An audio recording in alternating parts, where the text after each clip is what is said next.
Hi guys, welcome back.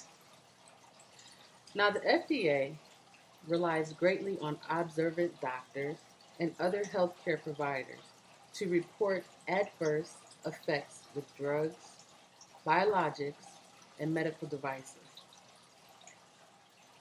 There have been a total of 644 withdrawn medicinal products, of which 96 were excluded because they were marketed as herbal or OTC preparations.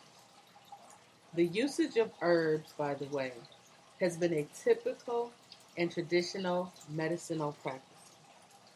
This medicinal technique has been tradition dating as far back as the biblical times. As early natives used it, and if you're fortunate to have that in your blood like myself, and the elders taught you, I'm talking family members in their ages of 80s, 90s, and even some centurions that sat you down and talked to you, walked with you outside, and guided your knowledge. The ancient Mayans used herbs. The Africans, the Asians, the Incas, the Indians, and others around those regions. This medicinal practice has been used to prevent, diagnose, and treat. Traditional medicine has dated back as far as 60,000 years ago, and even farther than that. The origins of Ayurveda have been traced back to around 4000 BCE, 2600 BC, Imhotep, the Egyptian god of medicine. So with that being said, I was born with what they call a veil over my eyes. My great-grandmother was born with it. I had 3 great-aunts and 2 great-uncles that were born with this. My grandmother had a total of 23 brothers and sisters, all the same mother and father, and there are 4 that are still alive, ranging in the ages of 89 to 98 years old. So I was taught about my gift as a very early age. Acceptance that my dreams and mere accidents would unveil my healings to myself and others, along with the divine intervention and power. Quote, "The herbs are for the healing of the nation." End quote. Plants synthesize hundreds of chemical compounds for functions including defense against insects, fungi, disease, and herbivorous mammals. The FDA will not approve herbal products in the use of medicine, stating that there isn't enough knowledge and there are safety concerns, stating that there hasn't been enough funding for research. There hasn't been enough funding for research. So look, let's stop right there and think. Not enough funding money for research and development.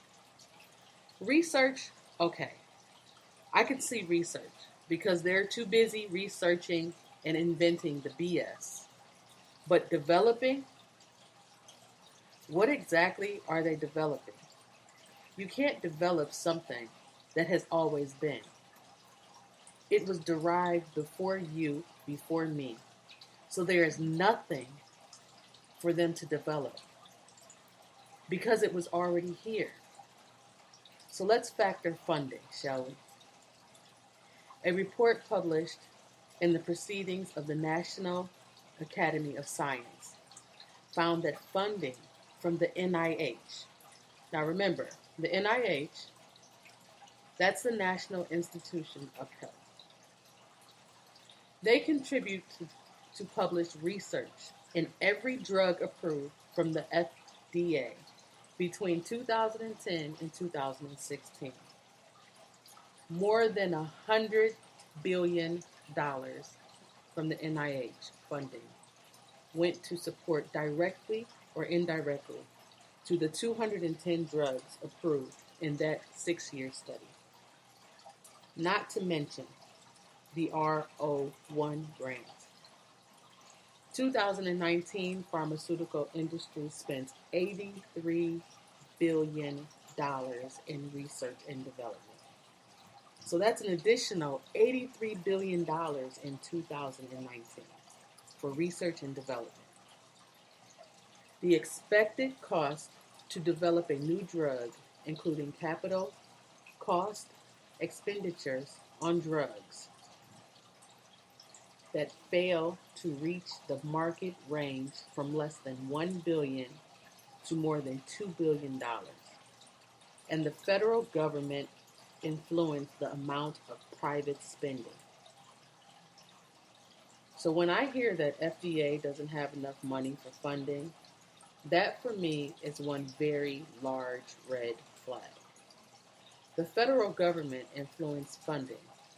I mean, it's not rocket science. The federal government is the one printing the currency. So how in the world can funding be limited?